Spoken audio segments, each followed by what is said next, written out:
जय माता दी।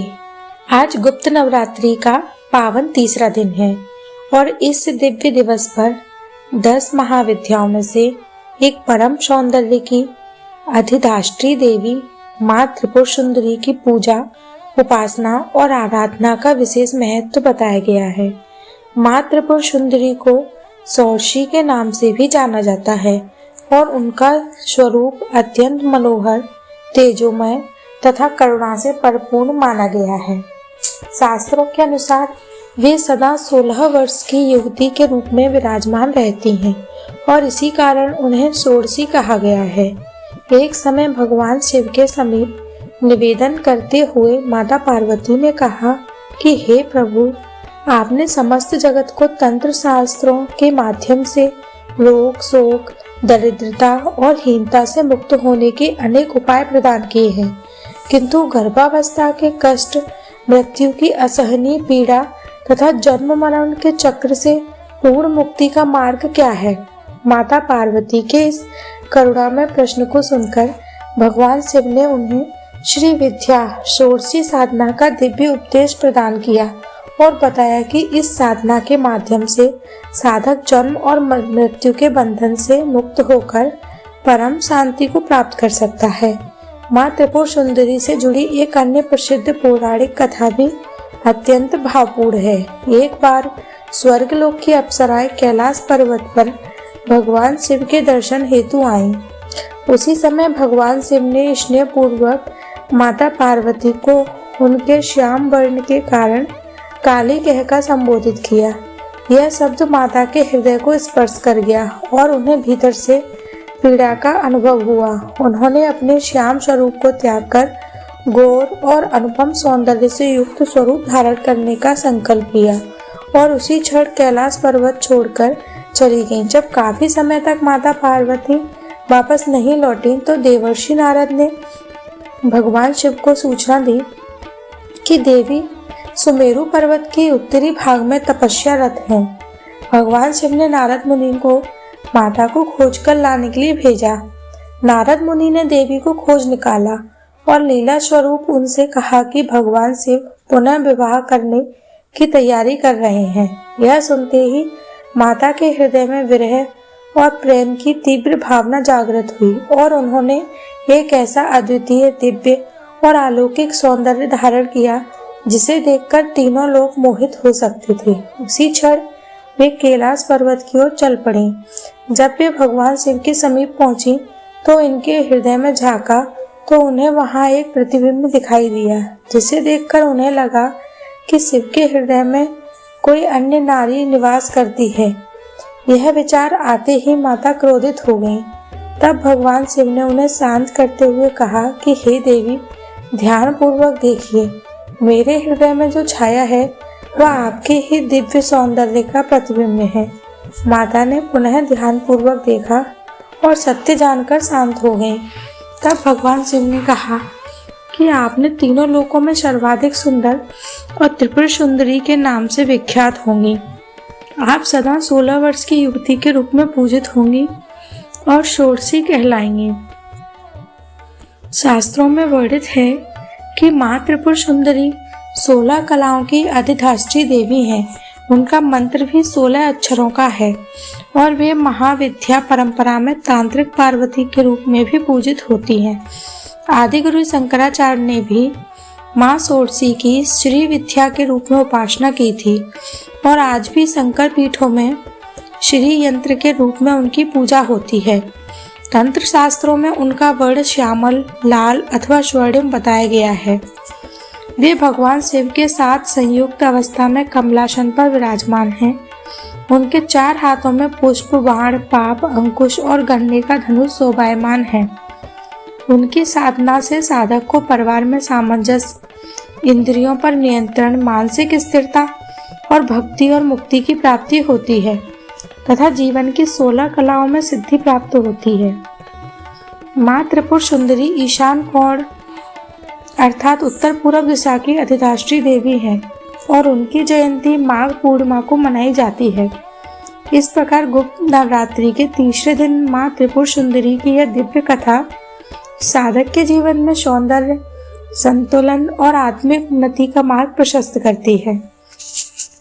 गुप्त नवरात्रि के तीसरे दिन माँ त्रिपुर सुंदरी के साथ साथ नवदुर्गा के तृतीय स्वरूप माँ चंद्रघंटा की आराधना का भी विशेष महत्व है।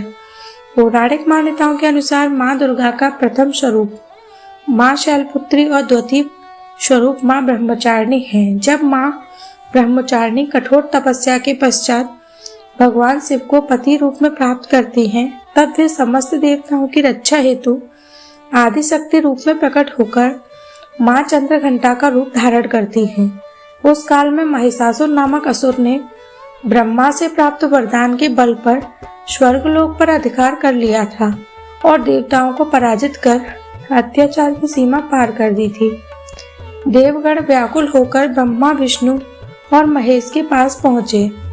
तब भगवान विष्णु ने कहा कि हम सभी देवों के तेज से एक ऐसी महाशक्ति उत्पन्न होगी जो एक दानव का अंत कर सकेगी।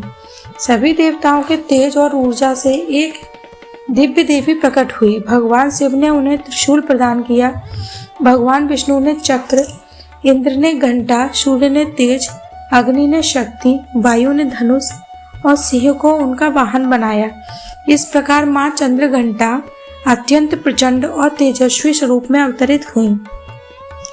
जब उन्हें युद्ध भूमि में प्रवेश किया तो उनके धनुष की टंकार, सिंह की गर्जना और घंटे की दिशाओं से संपूर्ण दिशाएं गूंज उठी।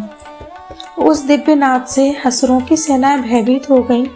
माँ चंद्रघंटा ने अपने पराक्रम से दैत्य समूहों का संहार कर महिषासुर का वध किया और देवताओं को उनका स्वर्ग और अधिकार पुनः दिलाया। माँ चंद्रघंटा का स्वरूप भक्तों के लिए अत्यंत सौम्य, करुणामय और कल्याणकारी है, किंतु अधर्मियों के लिए वही स्वरूप प्रलयंकारी बन जाता है। उनका मुख मंद मुस्कान से युक्त पूर्ण चंद्रमा के समान शांत दिखाई देता है, परंतु क्रोध की अवस्था में वही मुख उदयकालीन लाल चंद्रमा के समान भयानक प्रतीत होता है। माँ चंद्रघंटा 8 भुजाओं वाली देवी हैं, जिनके हाथों में कमल, धनुष, बाण, खड्ग, कमंडल, तलवार, त्रिशूल और गदा सुशोभित है। उनके मस्तक पर घंटे के आकार का अर्धचंद्र विराजमान है। इसी प्रकार वे चंद्रघंटा कहलाती हैं। उनका वाहन सिंह है और उनका संपूर्ण शरीर स्वर्ण के समान चमकता है। उनकी आराधना से साधक को भय, रोग, शोक, मानसिक पीड़ा से मुक्ति मिलती है।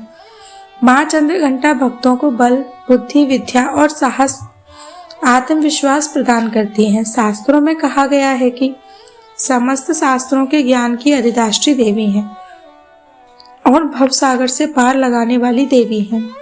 नवरात्रि के तीसरे दिन ब्रह्म मुहूर्त में स्नान कर पूजा स्थल की शुद्धि कर माँ चंद्रघंटा का ध्यान करते हुए दीप प्रज्वलित करना चाहिए। उन्हें अक्षत, पुष्प, सिंदूर, फल, खीर या दूध से बने मिष्ठान का भोग अर्पित करना शुभ माना गया है।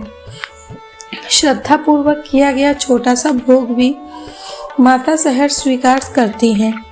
पूजा के अंत में अपने जाने अनजाने अपराधों के लिए क्षमा याचना करनी चाहिए और मंत्र जप करना चाहिए। माँ चंद्रघंटा की उपासना इस लोक और परलोक दोनों में कल्याण प्रदान करने वाली मानी गई है। जिस प्रकार माँ दुर्गा ने नवदुर्गा का रूप धारण कर महिषासुर, चंडमुंड, धूम्रलोचन और शुंभ निशुंभ जैसे असुरों का नाश किया, उसी प्रकार साधक भी नवरात्रि की साधना से अपने भीतर के अहंकार, क्रोध या अज्ञान रूपी दानवों का संहार कर सकता है। गुप्त नवरात्रि का यह तीसरा दिन हमें सिखाता है माँ त्रिपुर सुंदरी सौंदर्य और चेतना की शक्ति है, जबकि माँ चंद्रघंटा साहस और संरक्षण की शक्ति है। इन दोनों देवियों की कृपा से जीवन संतुलित, शुद्ध और मंगलमय बनता है। जय माँ त्रिपुर सुंदरी, जय माँ चंद्रघंटा।